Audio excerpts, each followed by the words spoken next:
On May 20th, 2026, a deadly shooting unfolded near Interstate 94, leaving 27-year-old Takareya Rita Johnson and her 33-year-old brother, Ray Johnson, dead inside a vehicle.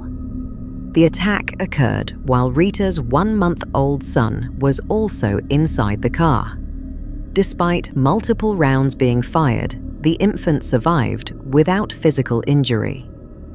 As investigators began piecing together the circumstances surrounding the shooting, attention quickly turned toward a series of online disputes that had reportedly been escalating in the weeks before the incident. Witness statements, forensic analysis, digital records, and social media activity would eventually become central to the investigation. What initially appeared to be another roadside homicide soon evolved into a complex case involving allegations of targeted retaliation, public online confrontations, and a chain of events that may have set the stage for violence. Tonight, a family is planning not one, but 2 funerals for 2 siblings killed in what appears to be a targeted attack in Detroit. Thank you for joining us at 6. I'm Mike Duffy. And even more heartbreaking, a baby found alive at the scene will now have to grow up without his mother. We first brought you this double shooting on McKinney Street as breaking news last night at 6. Well, now, 24 hours later, 7 News Detroit reporter Darren Cunningham is following up with the victim's family and learning why it may have been a case of wrong place, wrong time. The victims gunned down here on McKinley Street in broad daylight had been identified by family as Ray and Takareya Rita Johnson. For their cousin, Tonia Brown, the loss is immeasurable. That girl was like my sister. We were together every day. Like, you see her face, you see mine. She was a good spirit. She'd help anybody. She'd get her clothes off her back. Here we deliver clear, factual, and up-to-date true crime stories. Subscribe and turn on notifications to stay informed on the latest cases and investigations.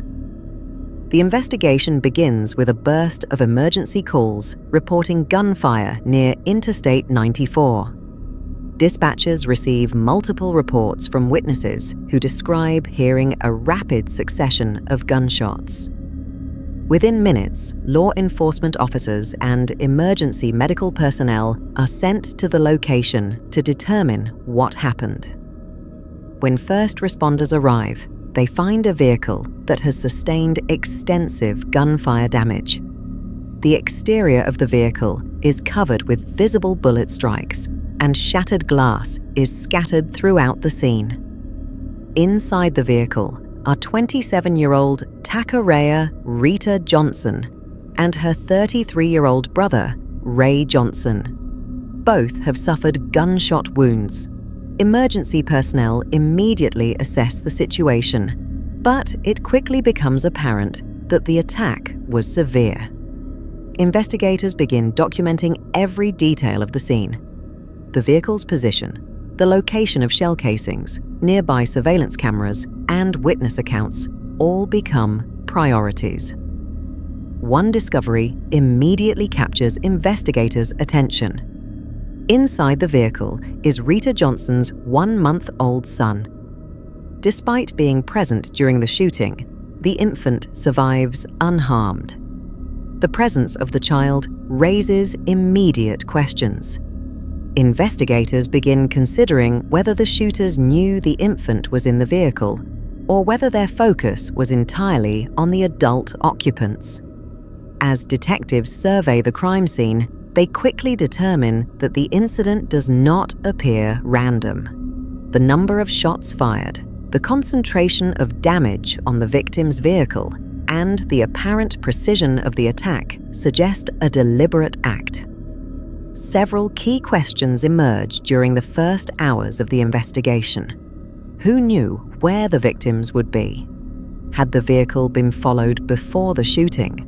Were the victims selected in advance? Was there more than one shooter involved? At this stage, investigators have evidence of a targeted attack, but very few answers regarding who carried it out or why. To understand the events leading to the shooting, investigators begin examining the lives of the victims. Takoreya Rita Johnson was 27 years old.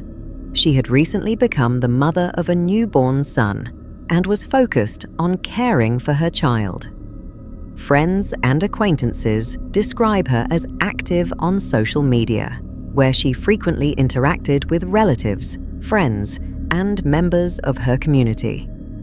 Her online presence provided a public window into many aspects of her life. Like many social media users, she regularly shared updates, communicated with others, and participated in discussions that sometimes attracted significant attention. Her brother, Ray Johnson, was 33 years old. People familiar with the family often described him as protective, particularly when it came to relatives. He frequently appeared in online content involving family members and maintained strong connections within his social circle.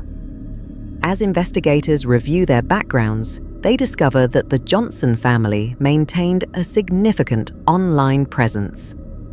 Family members regularly appeared together in videos, photographs, and live streams.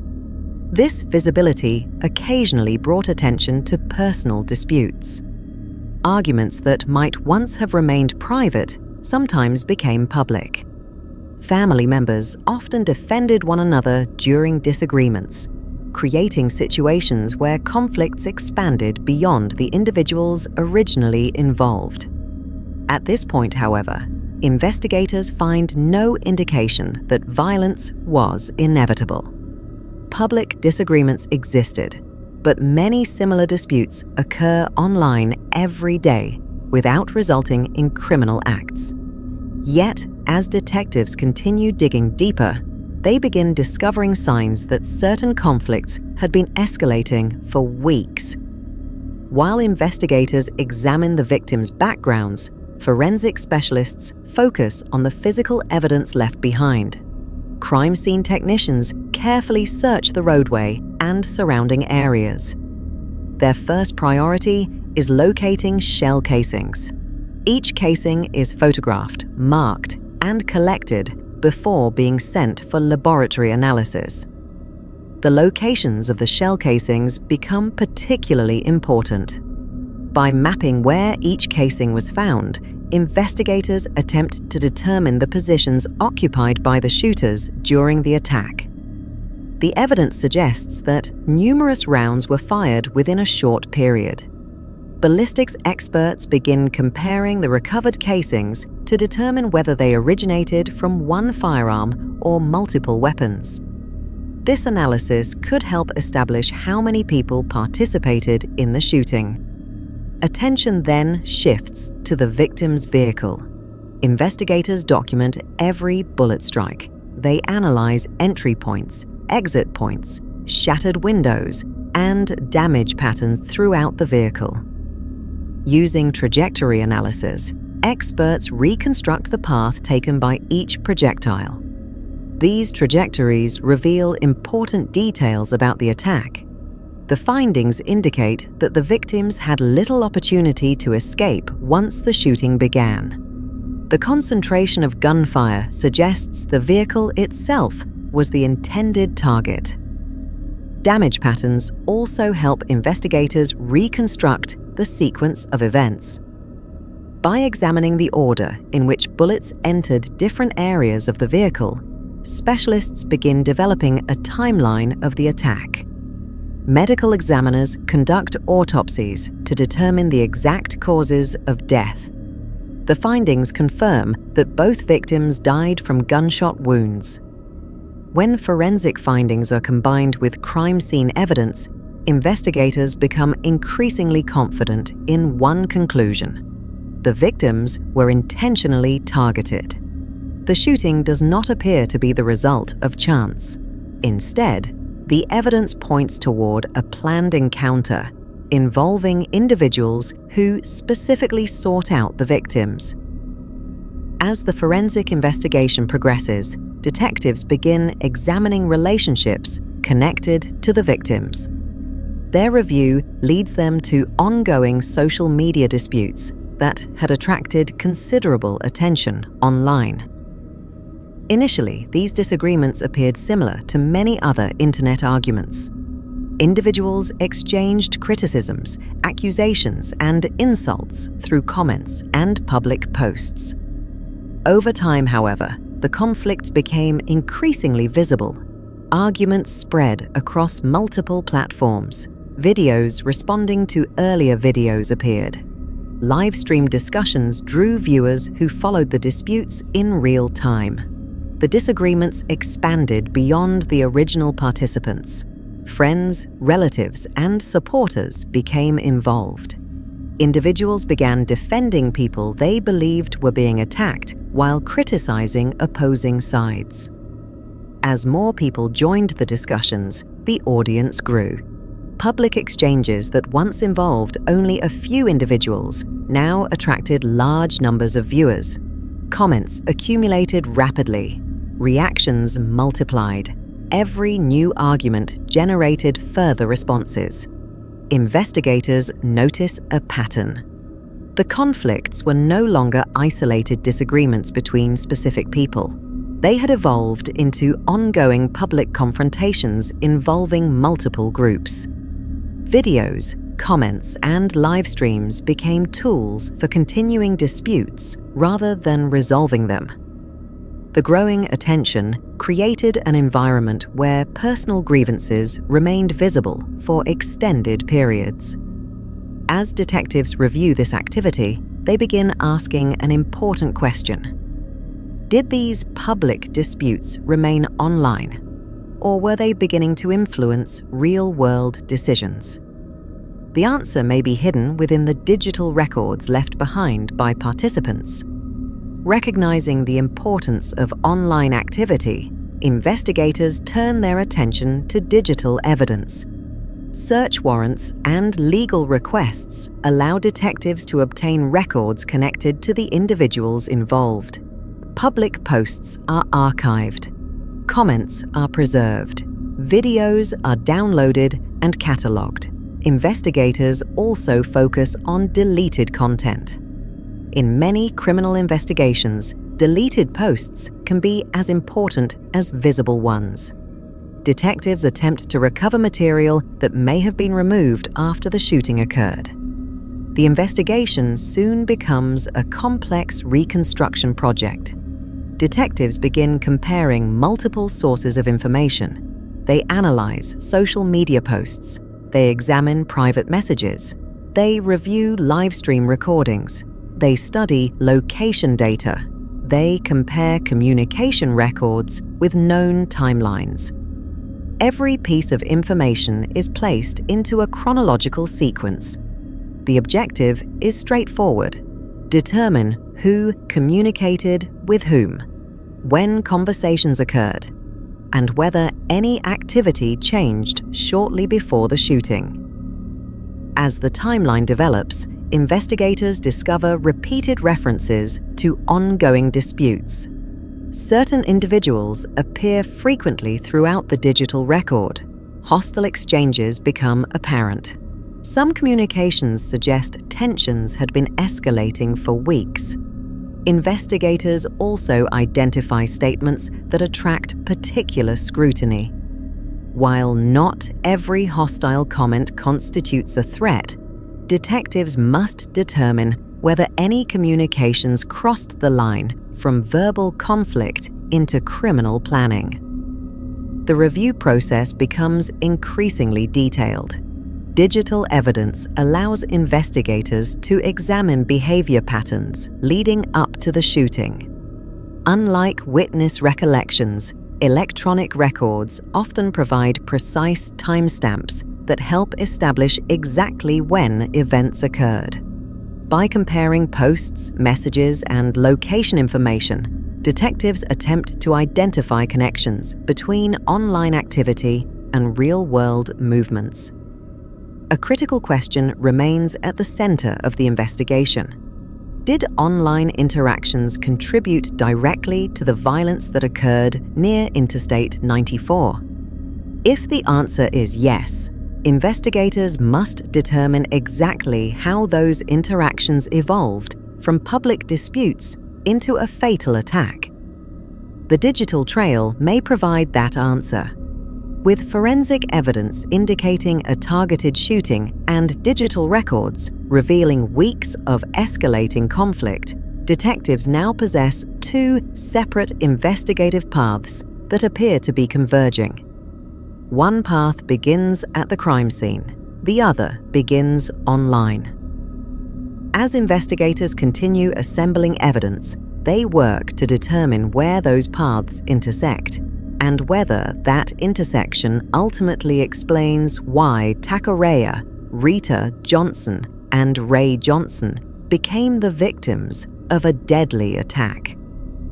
As investigators continued examining the events that led to the fatal shooting, attention increasingly focused on a pattern of conflict that had been unfolding long before the attack occurred. What initially appeared to be isolated disagreements gradually developed into an ongoing feud involving multiple individuals, repeated confrontations, and growing hostility that played out publicly across social media platforms. The disputes did not emerge overnight. Instead, they developed over a period of weeks through a series of exchanges that became increasingly personal. Early disagreements centered around accusations, criticisms, and competing claims made online. As more people became involved, the conversations expanded beyond the original participants and began drawing in family members, friends, and supporters. The nature of the arguments changed significantly over time. Rather than focusing on a single disagreement, participants began revisiting past grievances. Previous conflicts were repeatedly brought back into discussions, and unresolved issues resurfaced during new confrontations. Each new exchange appeared to build upon previous disputes rather than resolve them. Investigators later noted that family members became central topics within these arguments. Comments and allegations increasingly involved relatives of those participating in the feud. Personal relationships that were not originally connected to the dispute became subjects of public discussion. This expansion of the conflict widened the circle of individuals affected by the ongoing hostility. As tensions increased, the feud became a public spectacle. Social media users watched live streams, read posts, shared screenshots, and commented on developments as they occurred. The dispute attracted attention far beyond the original participants. Supporters frequently took sides. Some defended one group while others defended opposing participants. Rival groups began forming around competing versions of events. Each side presented its own narrative regarding who was responsible for the conflict and who had been wronged. The public nature of these confrontations contributed to their persistence. Instead of taking place privately, disagreements unfolded in front of large audiences. Every new argument generated reactions, commentary, and further engagement. Viewers monitored developments closely and often encouraged continued exchanges. As the conflict expanded, warning signs became increasingly visible. Some observers expressed concern that the situation was moving beyond ordinary online arguments. Comments appeared suggesting that participants were becoming more hostile and less willing to disengage. The tone of interactions became more aggressive, and confrontational language became increasingly common. Several individuals reportedly warned that the feud could lead to real-world consequences if it continued unchecked. These concerns reflected a growing belief among observers that the boundaries separating online disputes from real-life actions were beginning to erode. Investigators later reviewed these exchanges carefully because they demonstrated how tensions had been escalating over time. The digital record provided a timeline showing not only the existence of conflict, but also its increasing intensity. Despite growing concerns from observers, the arguments continued. Public exchanges remained active. Hostility remained visible. Allegations continued to circulate. What began as a series of online disagreements had evolved into a prolonged conflict involving multiple individuals, public audiences, and unresolved grievances. Investigators would later examine this period closely as they attempted to determine whether the escalating tensions provided a motive for the violence that followed. As forensic evidence accumulated and digital records were analyzed, investigators began identifying individuals who might possess information relevant to the case. The investigation entered a critical phase as detectives shifted their focus toward interviews and interrogations. Authorities first worked to identify persons of interest connected to the ongoing feud. Investigators examined relationships between the victims and individuals who had participated in the online disputes. The objective was to determine who might have had knowledge of the victims' activities, locations, or movements before the shooting occurred. Interviews were conducted with numerous individuals connected to the conflict. Detectives collected statements regarding events leading up to the shooting and sought to establish clear timelines for everyone involved. One of the primary objectives during this phase was the verification of alibis. Investigators carefully documented where individuals claimed to be at the time of the shooting.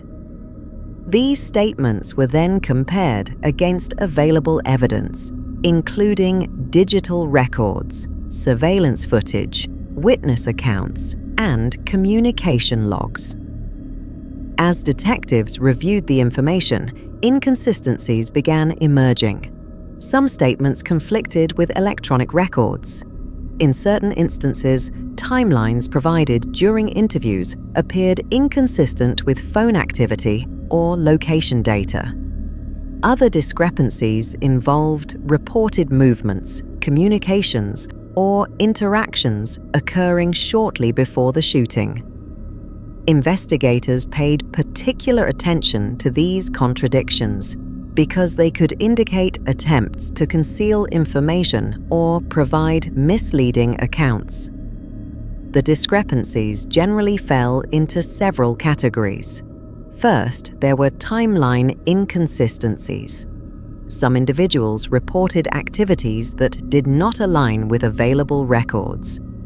Second, there were location discrepancies.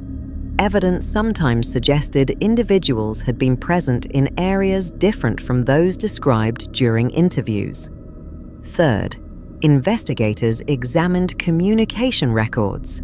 Calls, messages, and social media interactions occasionally contradicted statements provided by interview subjects. Finally, detectives evaluated prior interactions between suspects and victims. These relationships became increasingly important as investigators attempted to establish motive and intent. As evidence accumulated, interview strategies evolved. Rather than relying solely on open-ended questioning, detectives began confronting individuals with specific evidence.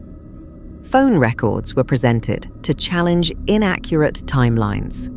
Surveillance footage was used to verify or disprove statements. Social media activity was introduced to establish relationships and communications. Witness testimony was compared against accounts provided during interviews. This evidence-driven approach placed increasing pressure on those being questioned. Investigators sought not only to identify the individuals responsible for the shooting, but also to determine whether others may have assisted, provided information, or facilitated events leading up to the attack. Each interview contributed another piece to a rapidly developing investigative picture. The focus of the investigation was becoming increasingly narrow. As investigators reconstructed events leading to the shooting, special attention was directed toward the 24 hours immediately preceding the attack. This period proved particularly important because it offered insight into decisions, movements, and communications that occurred shortly before the violence unfolded. Social media activity remained active throughout this timeframe. Investigators discovered that conversations involving ongoing disputes continued during the final day before the shooting. Hostility remained evident in exchanges between various individuals. Arguments that had developed over previous weeks had not subsided. Messages, comments, and interactions revealed that tensions remained unresolved. At the same time, investigators began reconstructing the movements of key individuals. Using phone records, surveillance footage, digital data, witness statements, and vehicle information, detectives created detailed timelines showing where individuals traveled and whom they contacted. Travel patterns became an important focus. Investigators examined whether specific individuals moved through areas associated with the victims. They analyzed transportation routes and attempted to determine whether anyone had been tracking or monitoring the victims' whereabouts. Communication records also received significant attention. Detectives reviewed calls, text messages, private conversations, and online interactions occurring during the final hours before the shooting.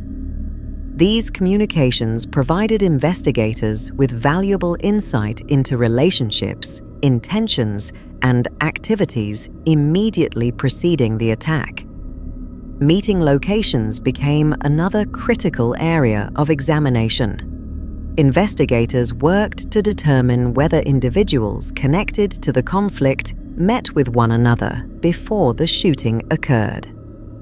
Surveillance footage and witness accounts were used to identify gatherings, discussions, and interactions that might have influenced subsequent events. Vehicle movements were similarly reconstructed.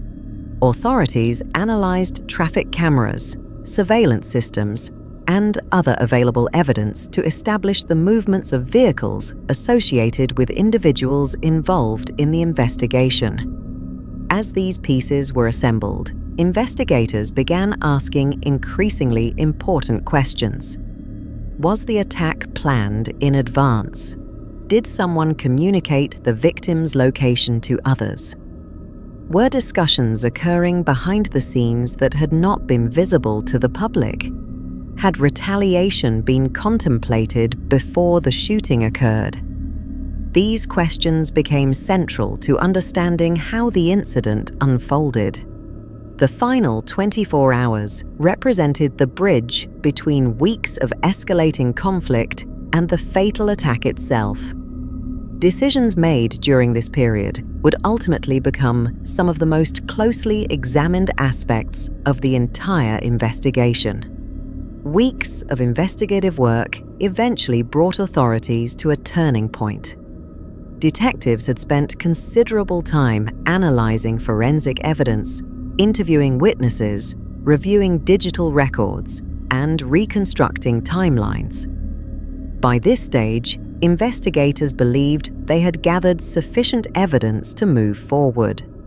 The case rested upon multiple forms of evidence rather than a single source. Ballistics evidence connected findings from the crime scene to the broader investigation. Witness interviews provided accounts regarding events before and after the shooting. Digital records established communications and movements. Surveillance footage offered visual confirmation of key activities.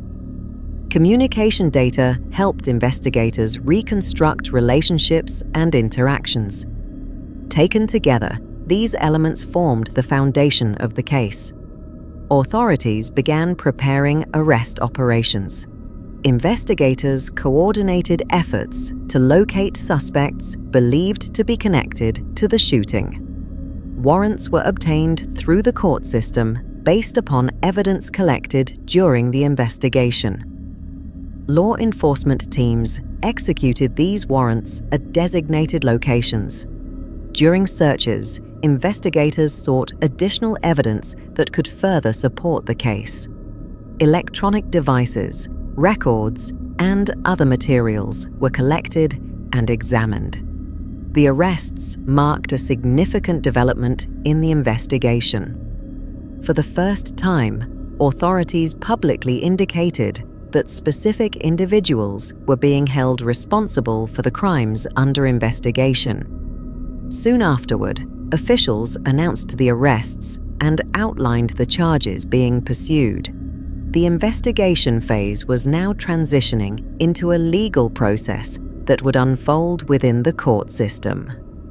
Following the arrests, prosecutors began presenting their case in court.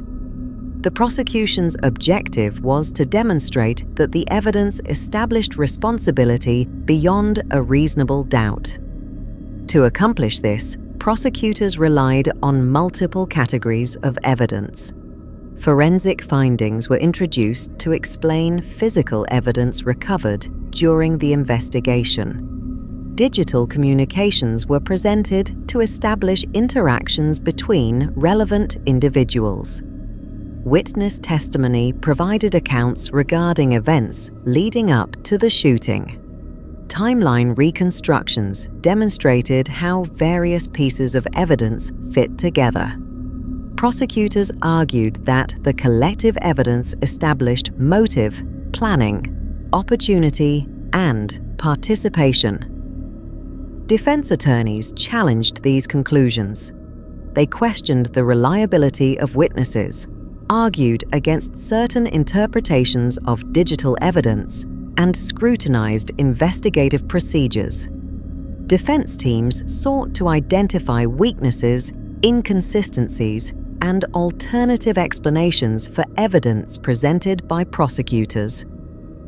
Throughout the proceedings, jurors were tasked with evaluating competing arguments. They examined motive to determine whether sufficient reason existed for the alleged actions. They reviewed opportunity to assess whether defendants could have committed the crimes. Physical evidence was analyzed alongside witness testimony and digital records. Intent became a central issue in understanding whether actions had been deliberate and planned.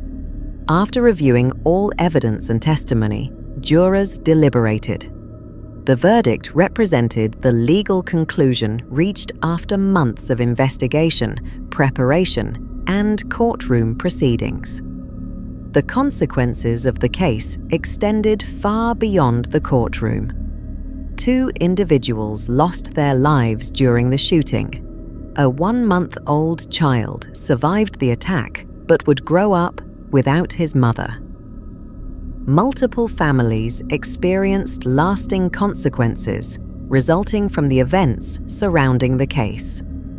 The investigation also generated broader discussions regarding social media conflicts and their potential impact. Observers examined how prolonged online disputes can evolve over time. Questions emerged regarding harassment, retaliation, and the role of public audiences in sustaining conflicts. The case became an example frequently referenced in discussions involving digital communication and criminal investigations. Investigators demonstrated how online activity can become evidence. Digital footprints provided valuable information regarding relationships, communications, timelines, and motives. Social media records became important components of the investigative process. The case also illustrated how public conflicts can develop beyond their original context. Interactions that began online eventually became subjects of forensic analysis, witness testimony, and courtroom proceedings. In the end, what started as a series of public disputes evolved into a homicide investigation involving digital evidence, forensic science, witness accounts, and extensive investigative work. Through the dual timelines of conflict and investigation, authorities reconstructed how events unfolded and how a prolonged feud ultimately became the focus of a major criminal case.